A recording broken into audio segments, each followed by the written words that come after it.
Ladies and gentlemen, warm welcome to the NEOS Lab.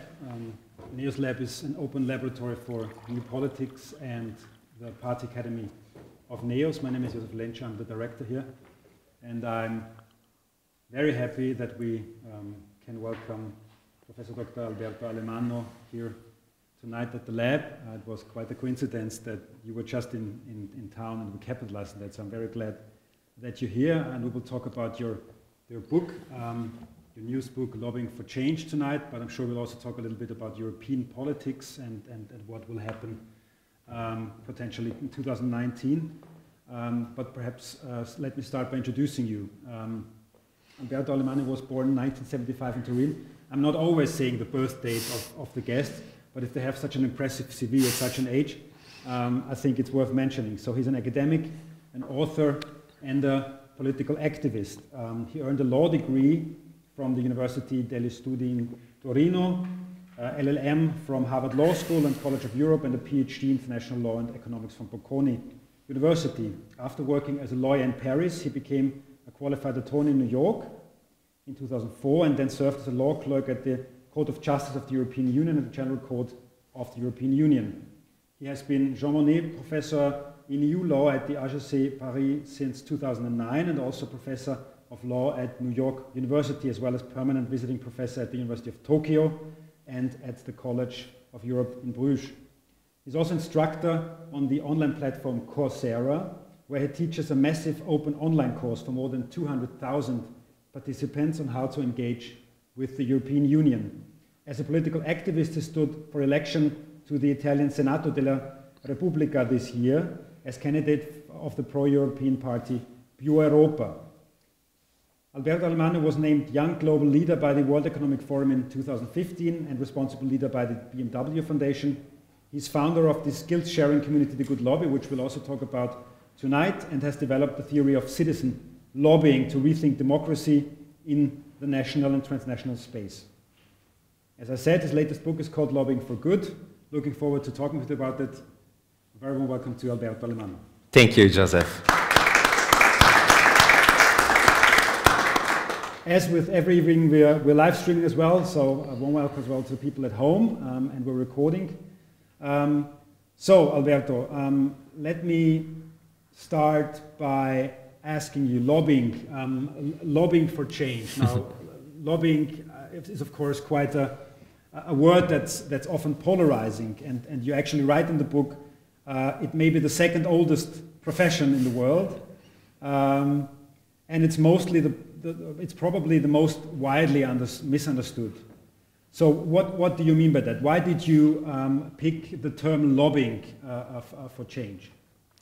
Thank you so much, Joseph, and thank you everyone for showing up tonight and to engage with me and with our conversation tonight.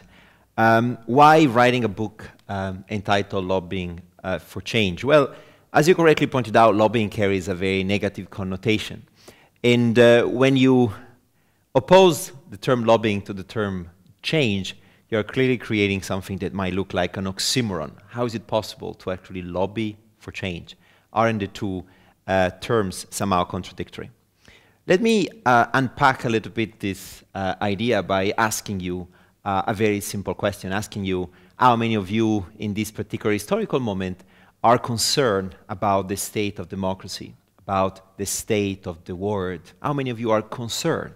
Meaning your overall feeling is a feeling of concern in relation to our public space and the democratic process. How many of you? Okay, so I see a vast majority of you express some concern. But then if I ask you a second follow-up question, how many of you who are concerned about the state of democracy are actually doing something about it? Meaning they are trying to acting on their desire to change things in a way. How many of you, just to get a sense in the audience? Well, there seems to be quite a good overlap between your stated intention and the revealed intention, what you really want to do.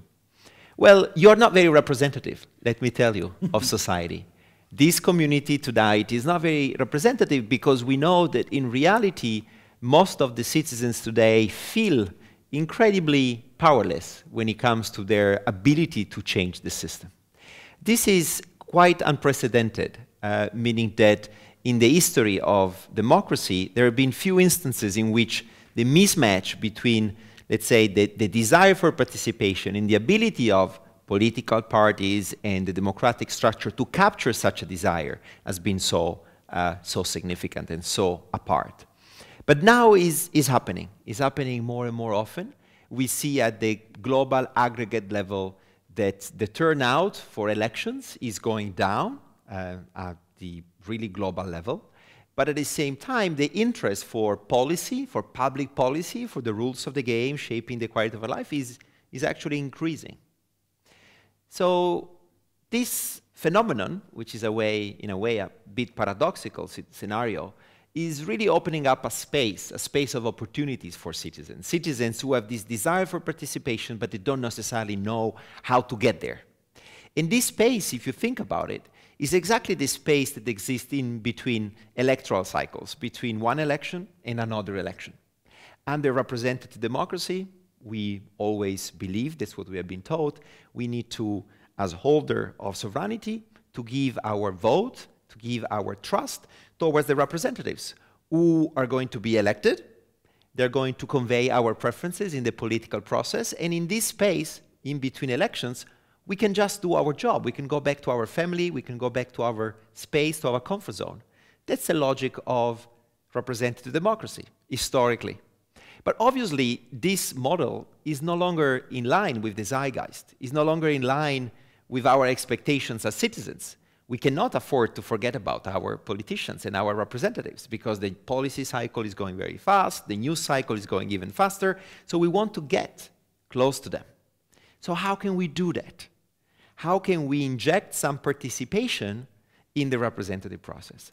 Well, as you know, there are different ways we can occupy that space, and to make a long story short and to respond to your question, most of the easy answers today consist in coming up with what we call direct democracy, meaning allowing citizens in between elections to have referenda, to connect with their political representative by saying, we are a majority and we want you to mechanically translate our desire in the policy process. But direct democracy is becoming an object to manipulation. It's very easy to manipulate this, and there are plenty of examples in my country of origin, which is Italy, where the five-star movement has been predicated on an assumption of direct democracy.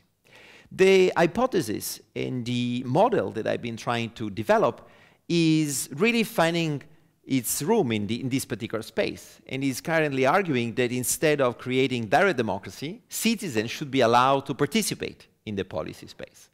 So instead of voting and running for elections or having referenda, you as a citizen, you should be expected to actually communicate with your representatives in this particular space.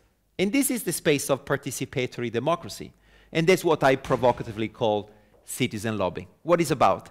It's about you writing a letter to your political representatives. It's about you holding them accountable on Twitter and social media. It's about you starting a petition.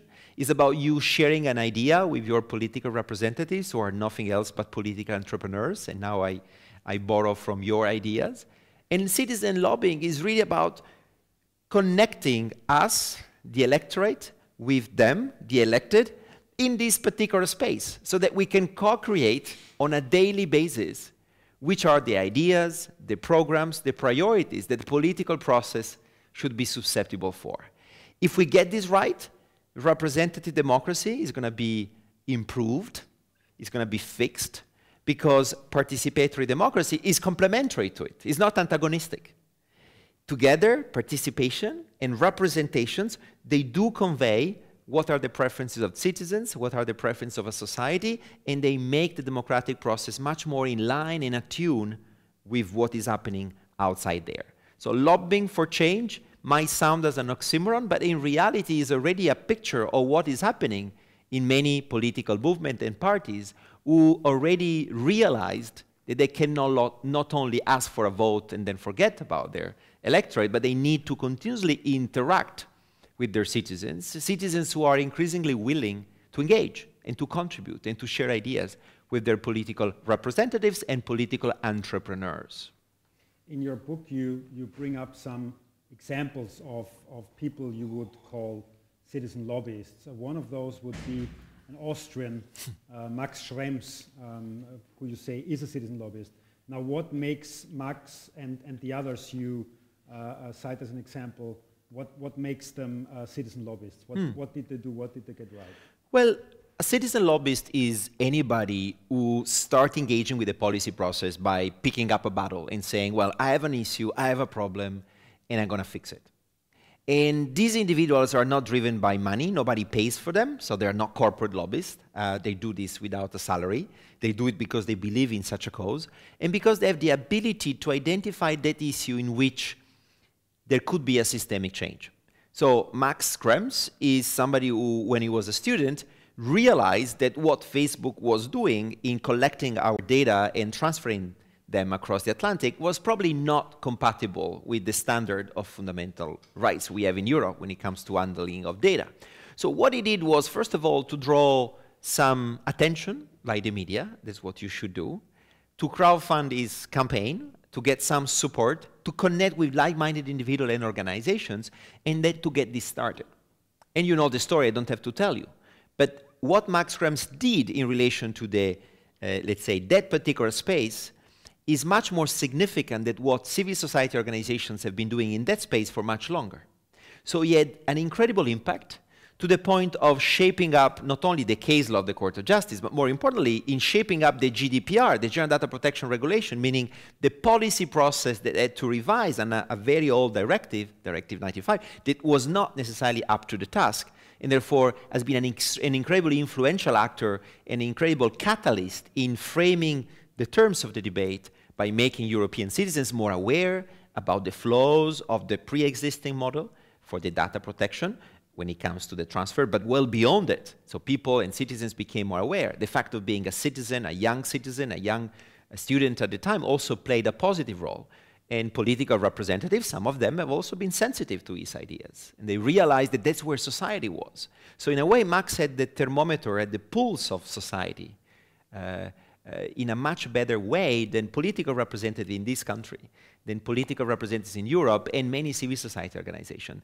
That's what a citizen lobbying is, somebody who can see ahead of the game and is helping the political representatives to advance the agenda.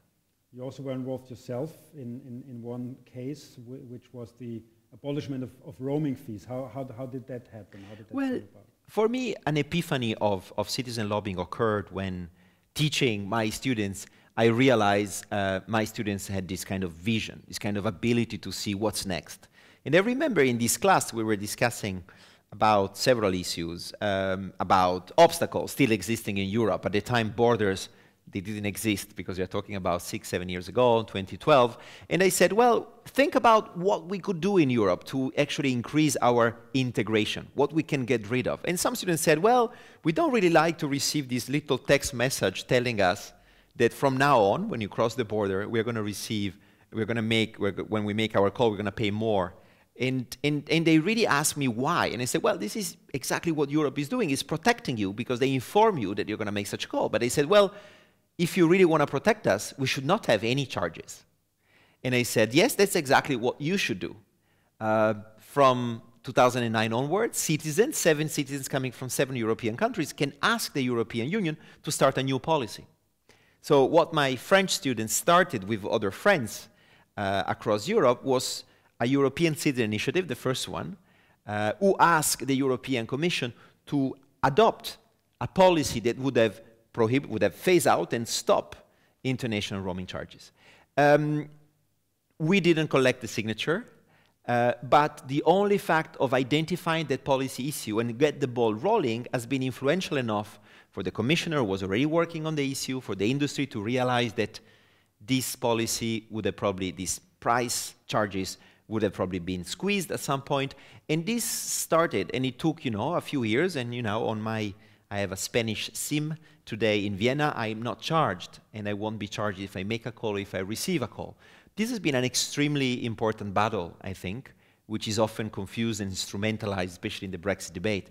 But there are many other battles I could mention that have been as important. If you think about the current discussions about fake news, to what extent public authorities should actually be allowed to blacklist those sources of information that are controversial. Well, the European Commission in this particular moment is running a very interesting exercise, which is called the Mythbuster.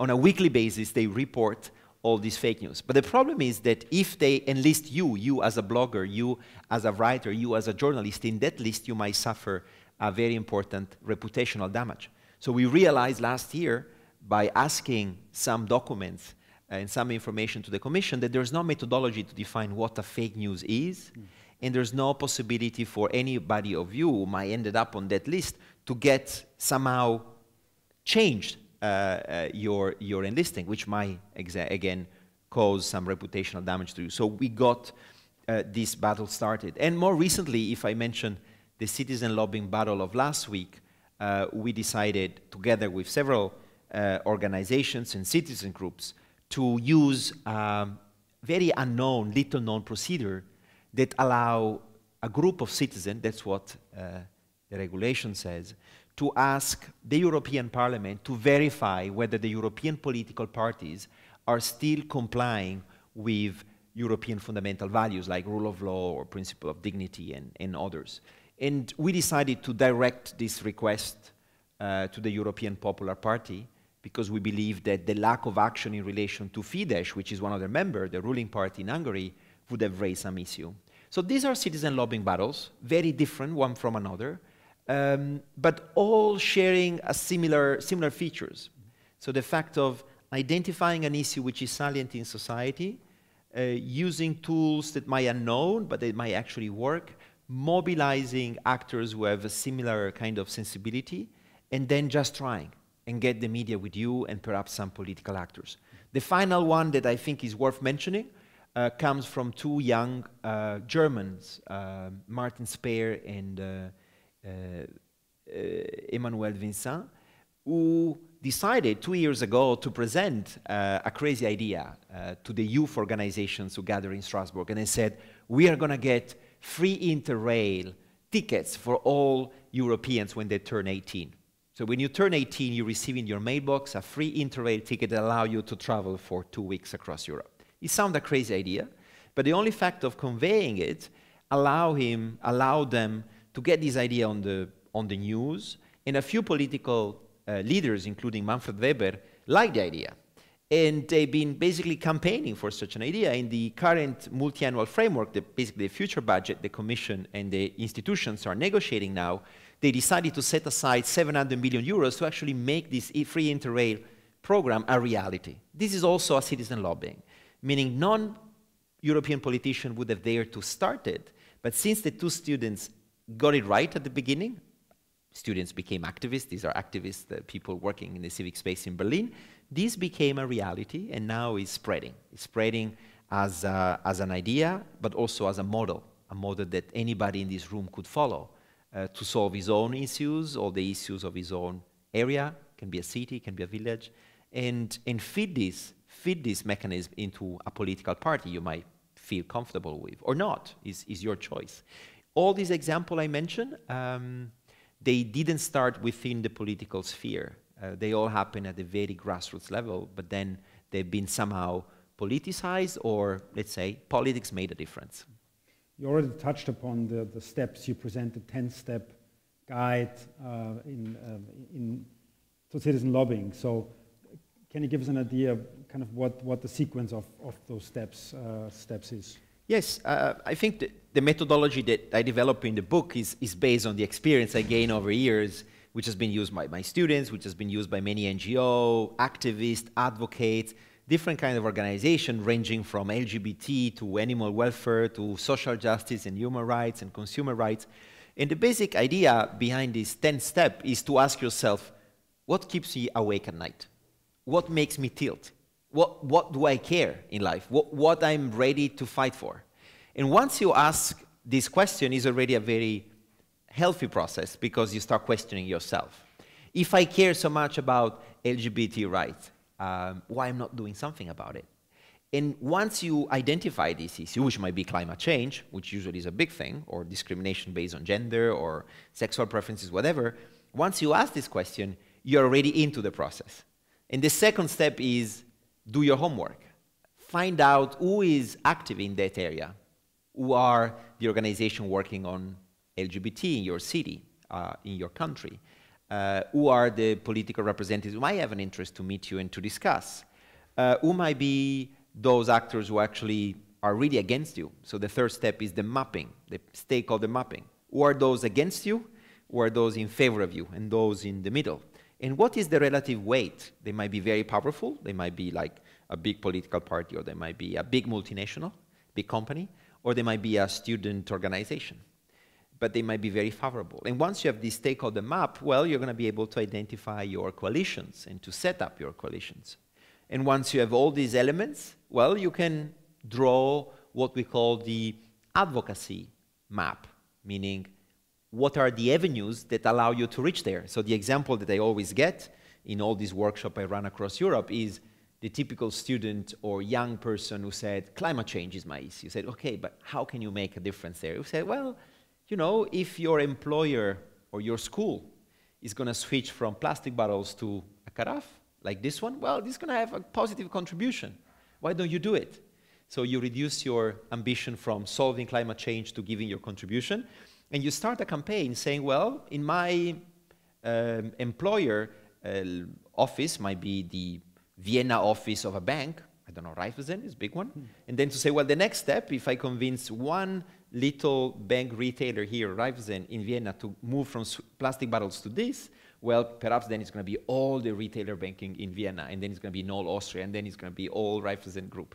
So you can also grow your ambition, and I always say, pick, you know, the quick wins, make the quick wins, the low-hanging fruits. But of course, once you have your advocacy plan, you need to identify which is the best way to get there.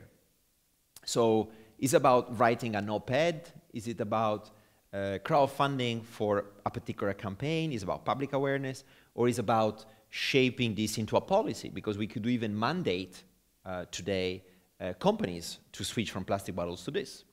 So which is the avenue I want to take? The political, the administrative, the more political, let's say administrative, judicial one. And depending on the avenue you pick, you might have different tools. So if you go for a public awareness campaign, well, you might go for an online petition, for instance. You might collect signature, and you might combine it with an administrative one, because you might go after those entities who are probably going beyond what they are supposed to do. So there's space for creativity. And once you have this advocacy plan, by then you probably have a coalition of people. There are people who really like you. Might be NGOs, might be one of the banks who want to do it because of CSR. So you build this unconventional alliance, sometimes of private public sectors, working together towards a common objective. And this might also give you funding, because you need some funding. You don't need so much funding. I mean, Max got it 50,000 euros to get this started, and he has always been struggling, but he made it. So it is possible to get this. And finally, if you're successful, you might end up having a meeting with the CEO of Raiffeisen, or with the mayor of Vienna, or with Sebastian Kurz. And you know, you have to prepare for that meeting. You need to be prepared. So there's a significant part of the book that says, well, the classic mistake that any advocate makes is to relax there. He said, I made it. I'm going to have a meeting with the prime minister, with the mayor. And this is the classic mistake you don't want to make. Because, of course, all you have done so far led you to that meeting, but you can get this wrong. So you have to prepare. You have to prepare in the best possible way to turn your strategy into action, because you have to sell your idea, and you have to make it happen, and to create a legacy that might continue, especially if you want to make this project scalable. So these in brief are the 10 steps. And the very last step, number 10, is also to stick to the lobbying rules, meaning that you cannot do whatever you want. It's not freelance, it's not free riding. You have to also abide by those rules that tell you what you can do when engaging with policymakers, when engaging with different actors. And there are rules that you have to know, that you can learn. But there's still a lot of space for maneuver, again, for imagination and creativity when developing your strategy and put this into practice. You also have a toolbox in there with different formats and different things that you actually can apply in practice. Do you want to pick something out and perhaps talk about that? Yes, I think besides the 10 steps that you can follow to start your campaign, to start your lobbying for change, you find a lot of boxes that give you exercises that you can do for making your campaign sharper. An example might be something that people tend to do at the very end, which is picking a name for your project. Actually, this is the first thing you want to do. So if your issue is about climate change, coming up with a logo or coming up with an hashtag saying stop climate change might be a bit weak. But if you come up with something a bit sharper, and if you sit down and you brainstorm and you create little focus groups in your family, for instance, and you test different ideas on how you can persuade people to understand why we have to switch from the plastic bottles and to go for the glass container, well, this might be a gate opener. It's going to be your elevator pitch, because with your logo or with your simple hashtag, you will be able to convey the idea. So a campaign we have been involved in the past was Stop Glyphosate. How many of you are familiar with Stop Glyphosate? Well, this is a great name, right? You want to stop the use of a pesticide. You don't need to know that glyphosate is a pesticide, you understand. It's called Stop Glyphosate, and in the logo you have the 12 stars. So it's a European decision to be made, and you start discussing it. So that's a good example. It was a very simple but thoughtful choice to be made. So communication is something that never has to be, let's say, set aside. Another one, to go back to my point about the preparation of any meeting, it's very important not to over-prepare for the meeting, but to prepare carefully. And what does it mean to prepare? Not only to know your pitch, your ideas, and your ask, but also to develop empathic tools. So to be able to understand who is in front of you, which are his or her constraints, what is expecting from you, and trying to be aligned to that person. And this seems a bit more an art than a science, but it can also be scientific and therefore prepared. So you have to ask yourself, what's in for that person to listen to me? I'm just an agent of trouble because he's the mayor of Vienna. He already decided his plan for, let's say, for sustainable use of water in the city. So I'm just an agent of trouble. Where I am in the policy cycle, everything has already been decided, or there's still a window. So positioning yourself is one of the first questions. But when you prepare that meeting, trying to figuring out where your proposal fits into his own priorities, and therefore being able to compromise a little bit if it is just a way to get through, and then once you're going to be heard, you're going to get his trust. This is all common sense, and some people say, well, but this is obvious. Yes, it's so obvious that nobody does it, meaning that you keep seeing people preparing for those meetings, entering the room, telling their thing almost by heart, but not connecting empathically and strategically with that individual. And this is something you can learn. You can learn by doing, you can learn by prepping, and you will find a lot of this kind of advice and a lot of real stories happening at the local level, but also at the European level. Thanks. The book, by the way, you can buy. It's back on the table there. It's, I think, 15 euros for today. Let me just stop here and look to the audience, whether there are any questions. I know that there are some activists in the audience as well who have perhaps their own experiences, also some, of course, politically active people. So are there any questions or comments you might have so far on citizen lobbying, lobbying for change, the tools and the phases that you heard about?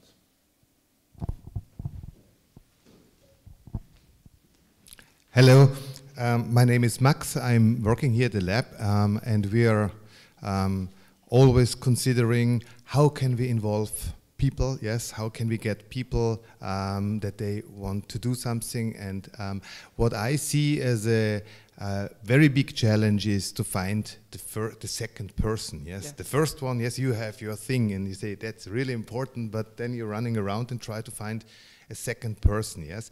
So what my question would be, how do you find the first people that you confront with your idea?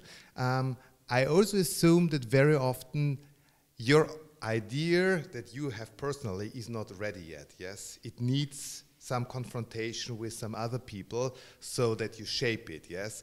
But then you have to find out from a certain point, now this is the idea. Yes, not you get another person and say, okay, we shape it again, and you shape it, and it's always a different idea again, yes? So to find something that you say, okay, this is the idea, it's the starting point, and then you say, okay, now this is it, and I want to start a campaign. And probably you could tell something about this, and later I would also be very excited about digital strategies. Yep.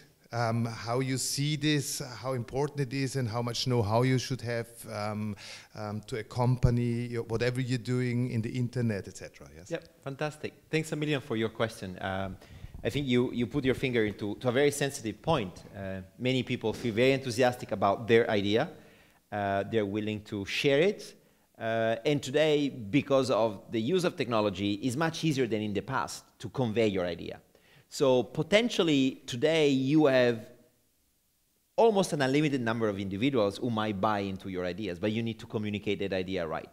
So which are the tools? You know, typical example might be you set up a page on Facebook, on LinkedIn, which has a catchy name, which somehow display or convey your idea, and you ask people to like if they feel somehow portrayed by this, and you might turn this into a meetup. So this is a typical strategy.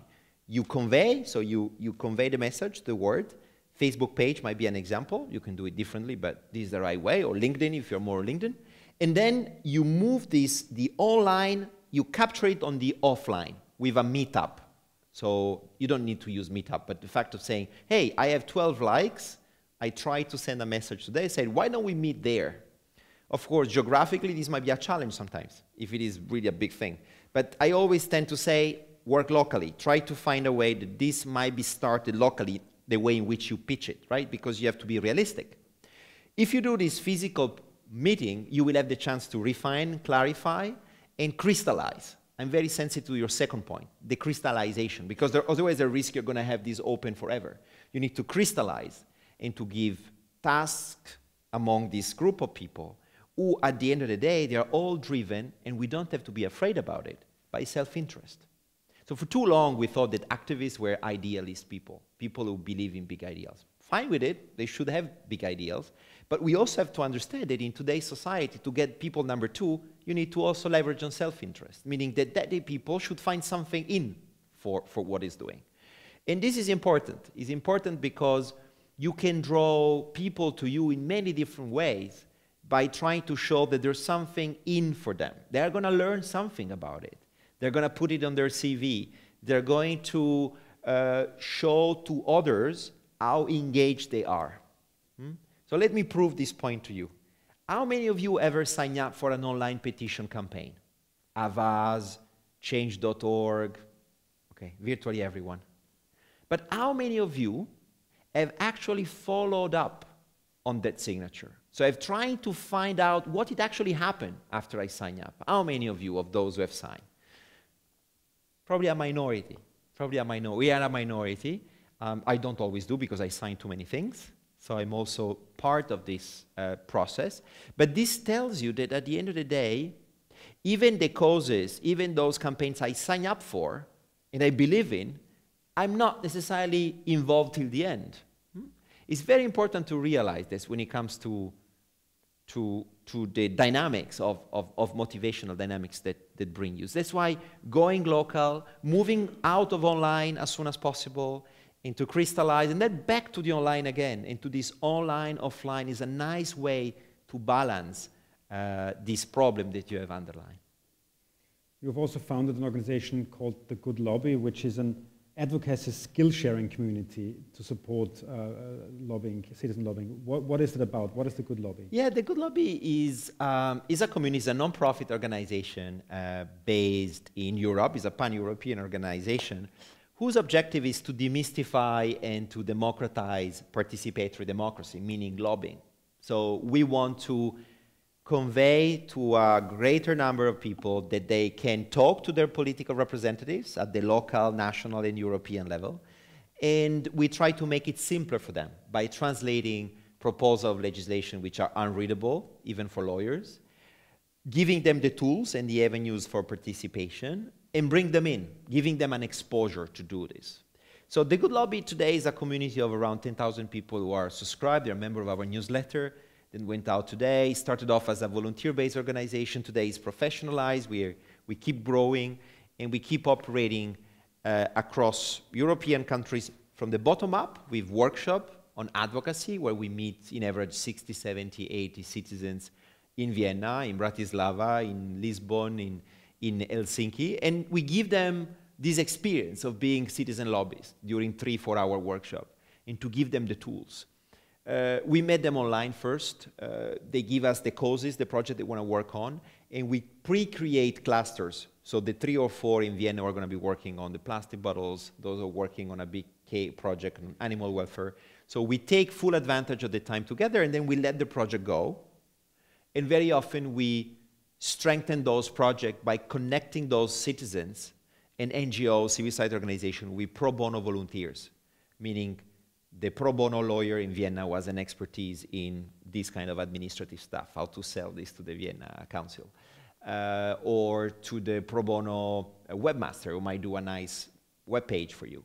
So we do this kind of bottom-up work, but we also do the, I would say, the more top-down. So sometimes we pick a battle, like the citizen lobbying project I told you, in which we are driving them. We define them, we drive them, and then we ask our community to support them and to bring them to the local level. So it's bottom-up and top-down, and it is a community that stays more of the time on the backstage. We're involved in the backstage, and sometimes we take credit when we have a project, but most of the time we are on the backstage. So an example might be a big project that is affecting also Austrian, which has to do with unpaid internships. So last year with the European Youth Forum, representing all youth organizations, we decided to work together and to mobilize our community to support their cause, to stop unpaid internship.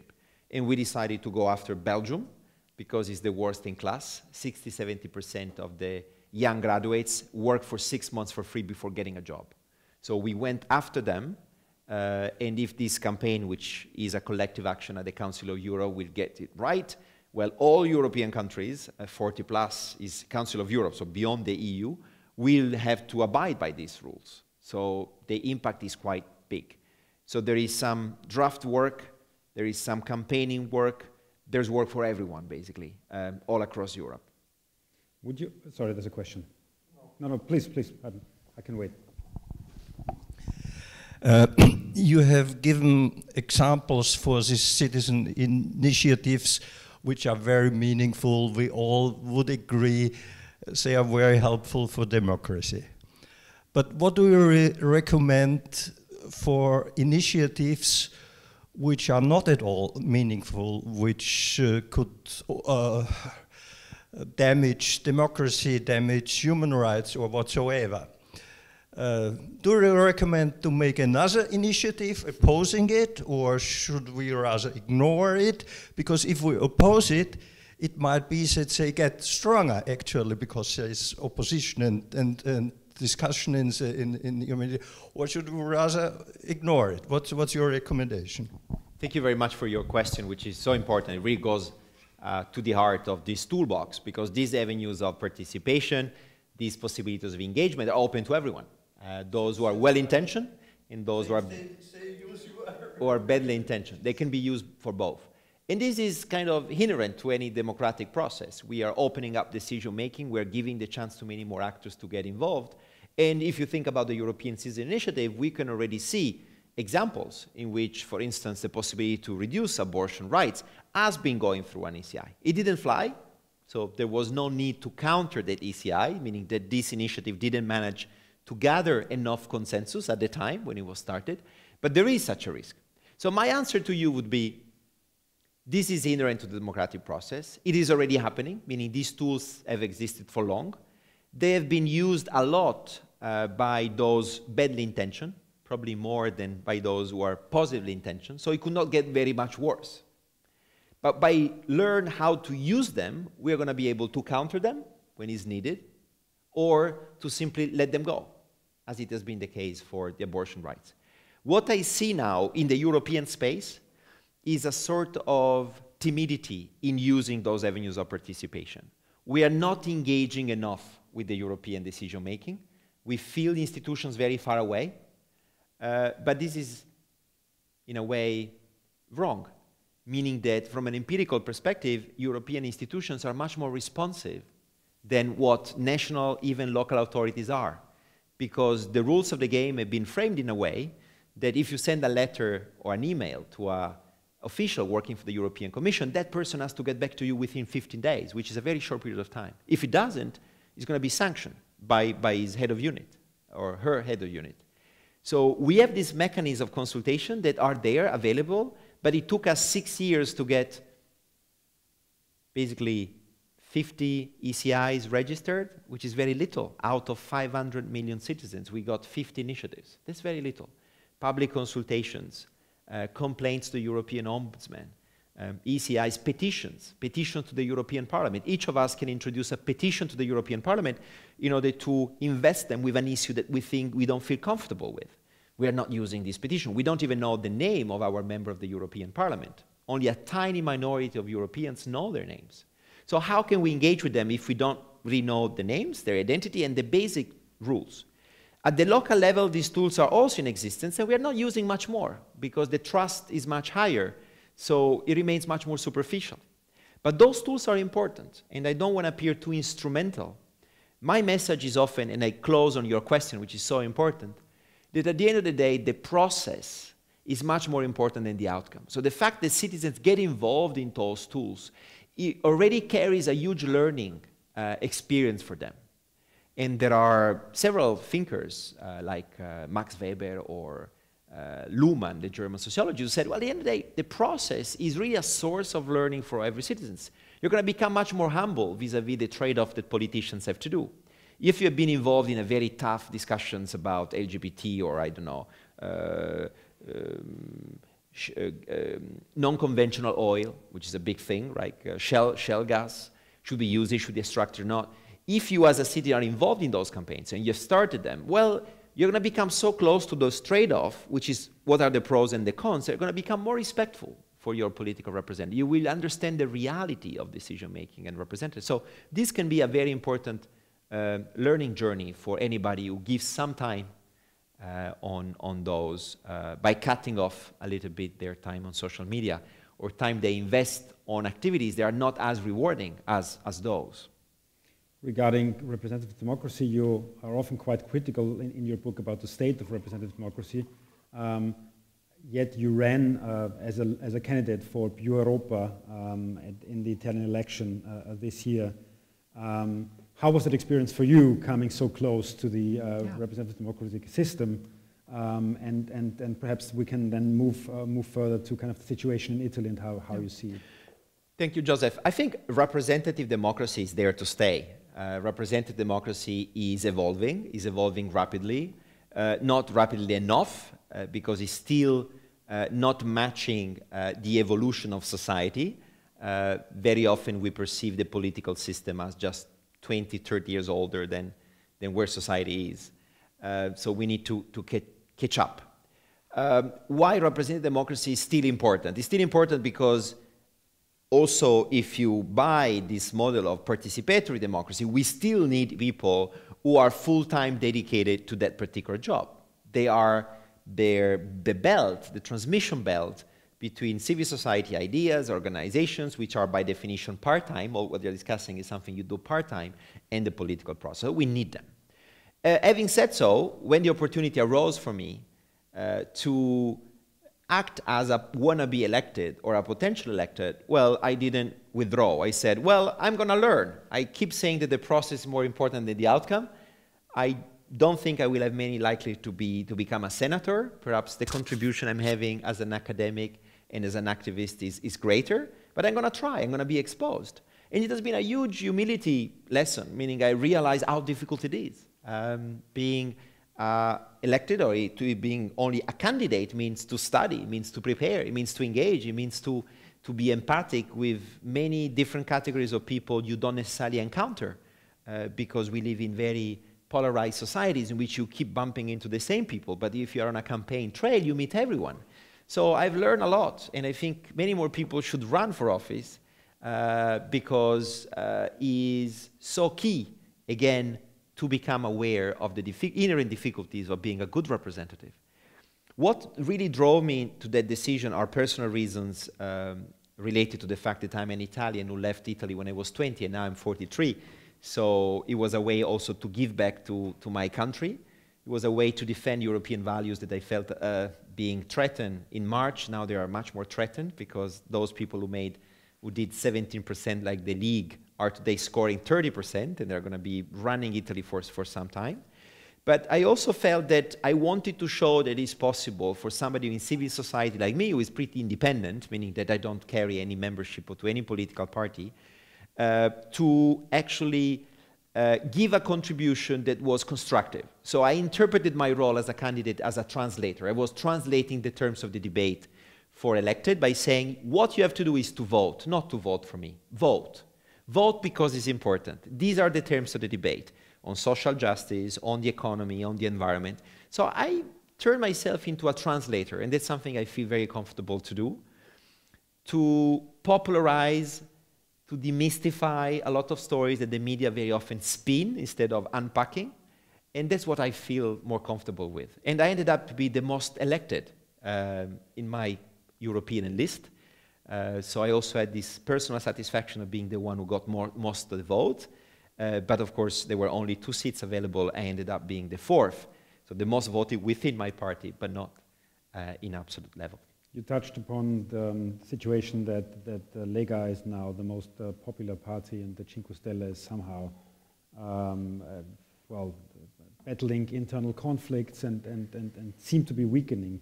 So just kind of your thoughts on Italy, how that will go on in the next the coming years. It's very difficult to do justice to the Italian political system in a few words. But I think it's important to highlight how the Italian political system has been for too long controlled by a very tiny number of political groups who have been leveraging on rent-seeking. So they were there as old, let's say, old guards, and they were not challenged by new actors popping out, because those who were new, like the League, became old, and they were almost done because of corruption scandals. I remind you that Mr. Salvini was at 6% only in the European elections of 2014, and now they are scoring 30%. And vice versa, Partito Democratico, which was the incumbent, he scored 40%. It was the highest performing political party in Europe in 2014. Now he's probably scoring around 10%. We don't really know. So always a reverse of that trend. So there has been an acceleration in the political transformation because of the inability of this big party, historical party, to reform Italy. They try hard. Mr. Renzi had a huge political capital. He didn't manage to deliver. He didn't get the sequencing right. He started reforming the government instead of reforming education, public administration, and so forth. He turned this referendum on himself. He had to go. And this creating a vacuum that the League, and in particular the Five-Star Movement, who has been very passionate and waiting for this moment, really exploited in this particular historical moment. The problem is that neither the Five-Star Movement nor the League are parties with a history of well-thought strategic methods to reconnect with society. The Five-Star Movement has been probably the first political party in Europe to use online, but to use online for a very strategic purpose, which is to listen and to then sell people dreams in a very visionary way, to the point that En Marche or Ciudadanos, many parties, they look at Five-Star Movement when they started because they thought that this platform called Rousseau was the right way to do. But this was lost very quickly. As soon as they got elected, the Rousseau platform became a manipulative platform, so the real engagement was not really looked for. And this weakened the Five-Star Movement even before getting into this partnership with the League, which, by the way, was not expected at all. I remind you that Five-Star Movement was independent on March the 4th. It was running alone. It was not running on any coalition, whereas the League was running with Mr. Berlusconi on the center-right. So the most natural scenario we expected on March the 5th after the elections was the Partito Democratico, the big loser, to try to find a coalition with the Five-Star Movement, the center, the new center, to govern together. But this was not possible because of the revanchism of the veto power of Renzi, who by then stepped back, but still controlled the party, who said Five-Star Movement is not going to go there. And this was a critical moment. Why? Because it would have been possible to normalize the Five-Star Movement, as the ALDE family already tried to do when Guy Verhofstadt offered the five-star movement to enter ALDE family 2 years ago. But this moment didn't occur. And this is one of these historical moments that really shape history, meaning that they really gave the opportunity to these young elected people with very little political culture to be normalized instead of being pushed toward the right and to lose power, because now they're losing political capital, which is a bit of a waste, because the questions raised by FASTA movement are the legitimate questions. They are questions about the future of the economy of a country, the future of work, the future of the social welfare. They're really raising right questions, the same question that the left in Italy, the center-left, never raised or forgot to ask. So this is all lost, and now we are rushing towards the European elections, which are likely to become a big referendum over whether Italy should stay in Europe or not. It won't be as bad, because there won't be a proper referendum, but the overall electoral storytelling already now is about this. And Mr. Salvini, who has only to win and nothing to lose, is pushing for having national elections in parallel to the European elections. And by then, Italian citizens won't even realize whether they're voting for the European election. National elections are going to vote the same. They're going to combine their national vote, which tends to be, I would say, much more felt than the European vote, which is like a secondary kind of election historically, even though this is changing. So that's where we stand today. Europe is at the center of the debate in Italy for the first time ever, but the terms of the debate are not very clear-cut for most European citizens who get a bit confused between the multi-level governance of the EU and the national local level. We've an experience with the five-star movement who got elected at the city level, which has not been very positive. So this is further weakening the five-star movement, which is further contributing to losing trust in the left, and the League, which is expanding day by day, with a very effective communication strategy, very simple, quite anti-migrant, quite racist, quite xenophobic, but gathering together probably 60% of the Italian population of the electorate is with five-star movement and with the League. So there's very little space for the opposition, which is virtually inexistent today. Before we started the discussion, we talked about the difference between 20th century parties and 21st century parties. In the context of the European elections, perhaps, what's your take on that? You're also involved with VOLT, for example, and another kind of 21st century, in that case, pan-European political party and movement. So how do you see play that out between the kind of 21st century and the 20th century beasts? Well, I think there is a transformation happening in Europe. This transformation has to do with the party system coming not only of age, but becoming very oldish, and therefore the need for new organization to pop up. And I think your experience with NEOS, the experience with Ciudadanos and Marsh shows the emergence at the national level of new parties who are reinventing politics. They are reinventing their relationship with their electorate. Is this translating at the European level? And the answer is yes, it's happening. It's happening a bit under the radar screen, meaning that media are not very much interested to cover what is happening. But let me remind you that in a few months you will be called upon to vote for the European elections. You're going to be voting for national parties, running on national programs, presenting national candidates to you. But what is going to be at stake is European issues. We are discussing about what's the future of democracy in Europe, rule of law, Poland, Hungary. We're discussing about the future defense in Europe. We are discussing about the future economic and social model of Europe. These are big questions which have little to do with Austrian national politics. But every individual citizen, including myself, will be called upon to vote a national candidate, national party, national program. So there is a mismatch between the European political party system, which is basically inexistent, is about our national parties meeting in Strasbourg and in Brussels and acting as if they were part of a European political family. We call it party and group then. There are two different things. But you see, there is a mismatch. And in particular, there's a mismatch between our European realities, which are not longer or not yet politically representative at the European level. So there is a vacuum there. There is a space to be occupied. And that's why political movements have emerged over the years that try to capture this desire for political representation beyond the nation state. So in 2000, I had the chance to meet one of the first thinkers who really realized that there would have been space for it. And this guy, fortunately, he deceased prematurely, is called Franck Biancheri. Franck Biancheri is the one who basically conceived the Erasmus program as an advisor to Mitterrand. He is somebody who set up AEG, the largest youth organization in the 80s, well before Erasmus.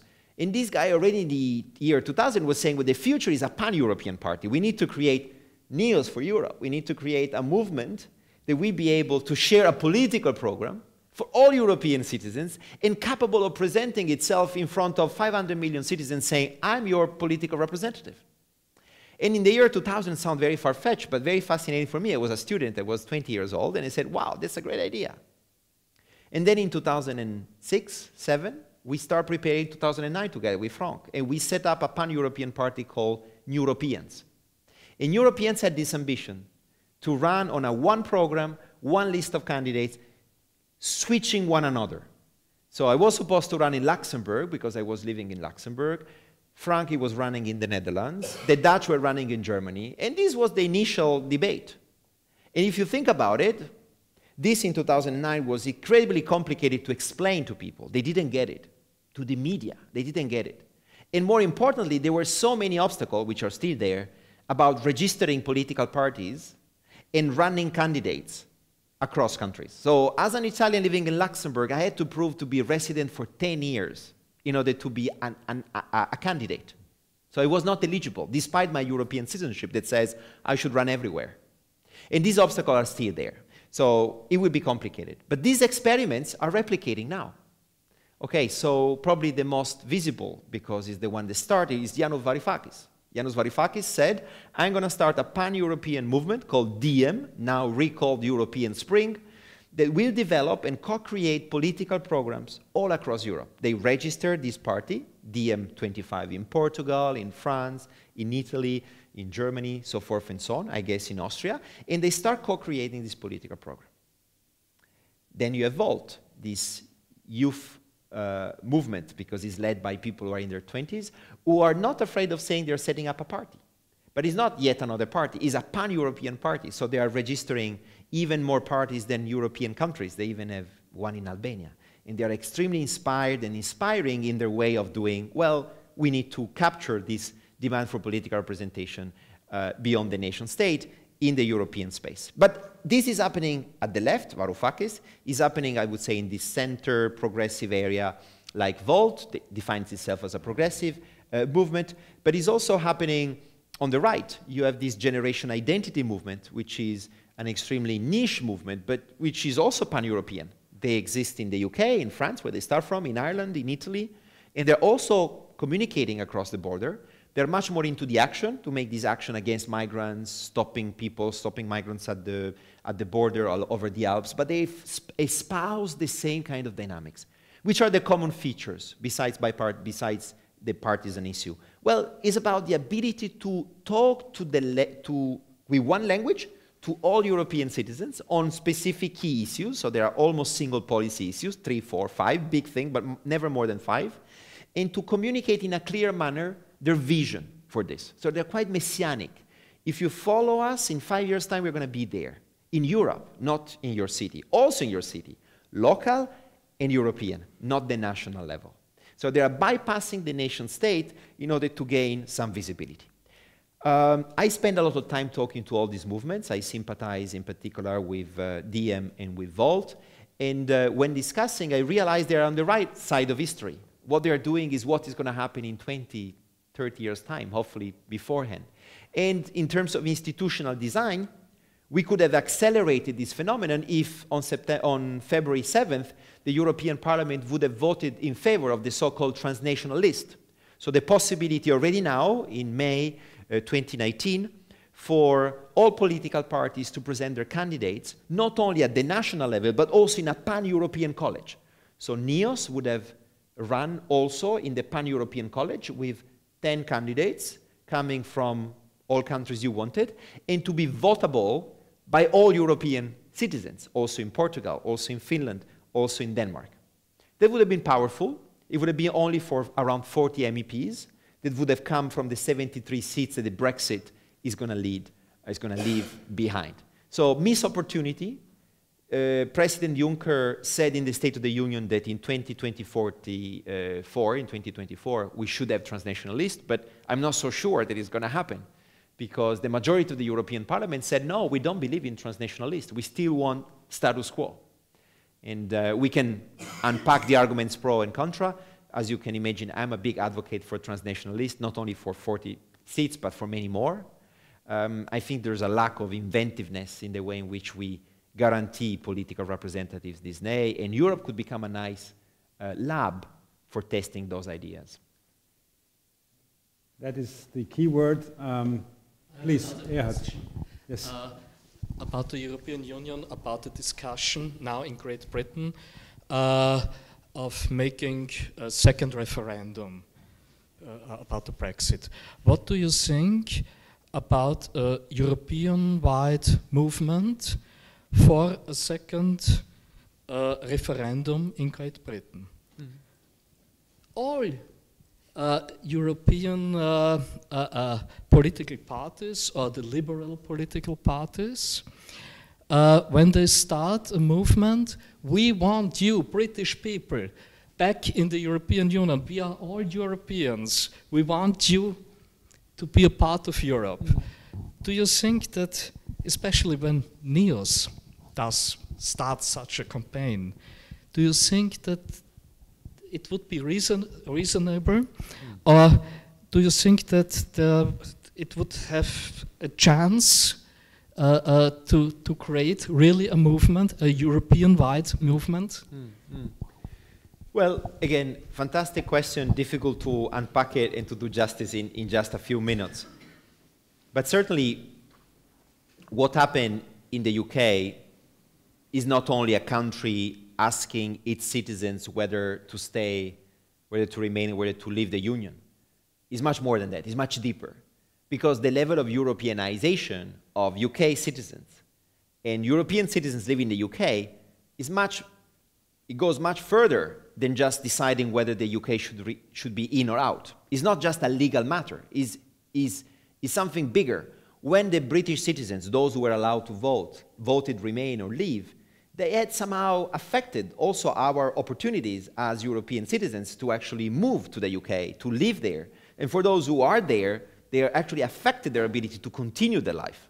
So we are talking about very severe consequences stemming from such a decision. How on earth, you're asking, we can accept to just watch, just see this happening without having a say?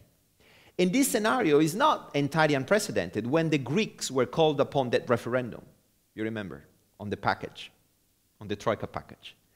The Greeks were actually voting also for us. They were having an effect on us. So this kind of spillover effect of national decisions across the border, they are part of our daily life.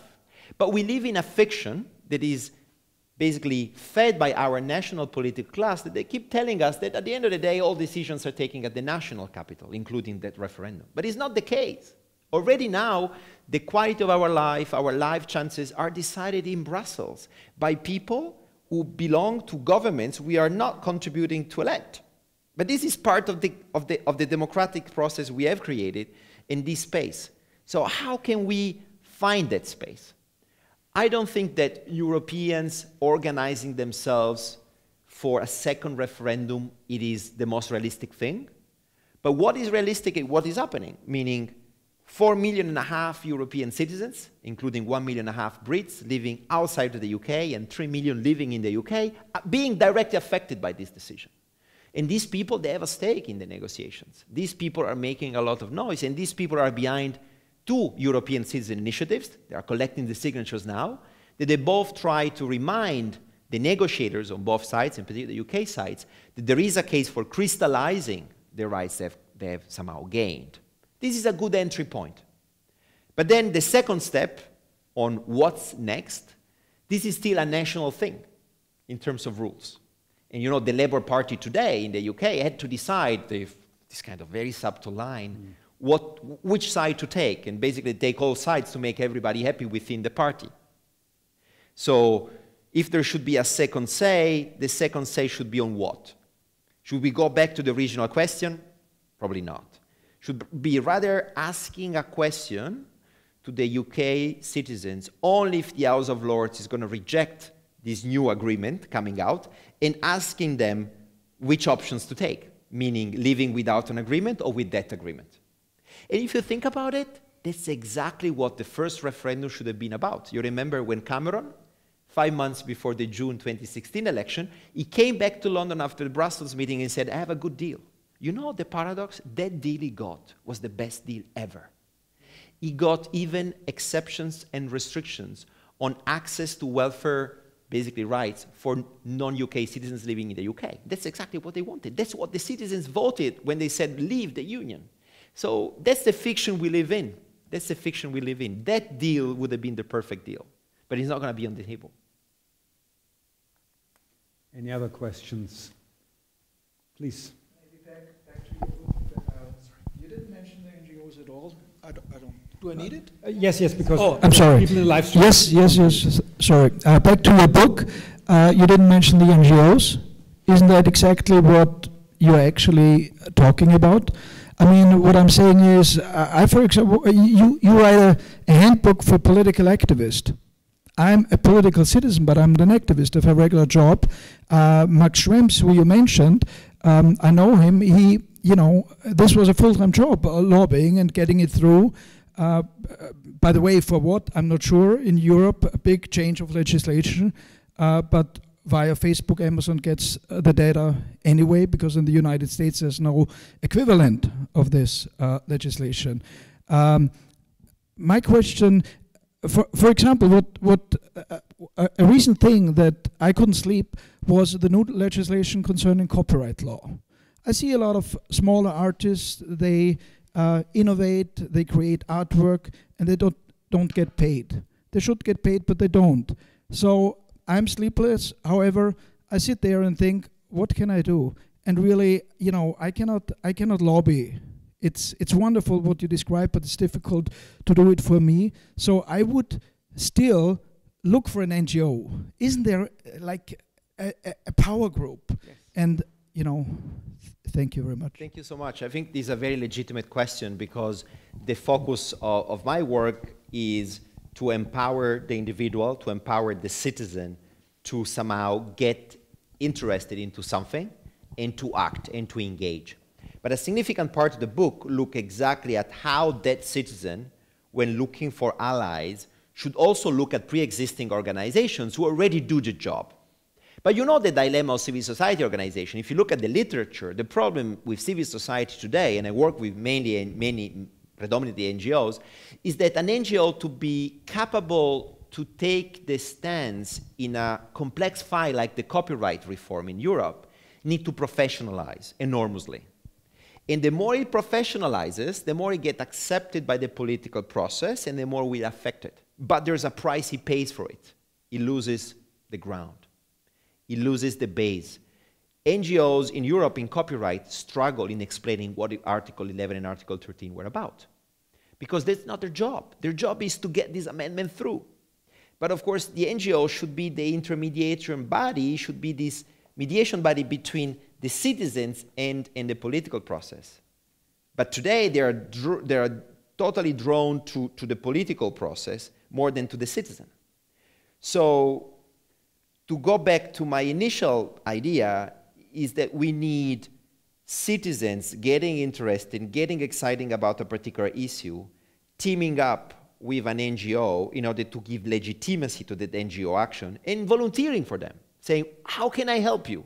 And one way might be, in your case, you already have an interest for copyright law. You already have a sensitivity for that issue, to be the one who is translating the complex notions for your friends, for your family, and for the citizens, and to turn this into an infographic.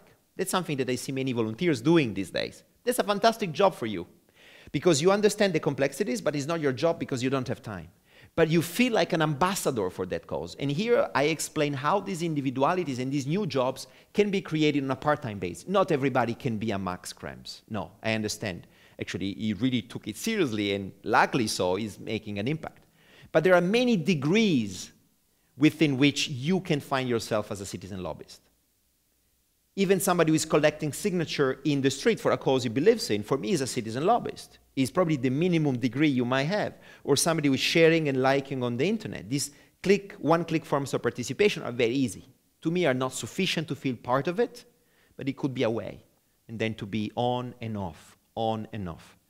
But final point on the role of NGOs and the role of trade unions and religious institutions, it's pretty clear that the representativeness and the legitimacy of those bodies is eroding over time. So these organizations need us as much as we need them. But we need to make an effort to reconnect. And we need to recreate this ecosystem that used to exist when you had school, party politics, trade unions, foundations. Now it's much more atomized, it's much more fragmented. But we have an interest to connect the dots. And much of the work we do with the Good Lobby is to bring together people in a room, in our workshop, that really come from different walks of life, but they share the same passion. So we can have the lawyer wearing a tie and then an activist with his dreadlocks sharing a common cause and working together. And I'm a big believer of this model because I see happening everywhere. I saw this happening like magic in Kiev. I saw it in Lisbon. I saw it in Luxembourg. I saw it in Rome. In very different contexts, it's happening. When people feel passion and their self-interest, they work together, the process matters more than anything else. And that's what we have to recreate, and this is basically what I pursue with these ideas and with my organization, the Good Lobby. Any other questions? If that's not the case, then let me remind you that the book of Alberto is for sale today. Thank you very much, Alberto, for coming. Thanks for your time. As I said, it's also being recorded. Thank you for your questions, and I'm sure Alberto would be happy to sign perhaps your book, and perhaps it's also available for some further discussion now following the event. Thanks a lot, and let me say that on the 6th of October, there's our next event in this series of Liberal 21 with Ronan Harrington, who's a British visionary of new politics. He's the founder of Alter Ego, a very visionary political festival. So it's also going to be hopefully very interesting. But for tonight, thank you very much, Alberto, and thank you. Thank you, Joseph. Thank you, Niels. Thank you, everyone. Thank you. Thank you so much. Thank you.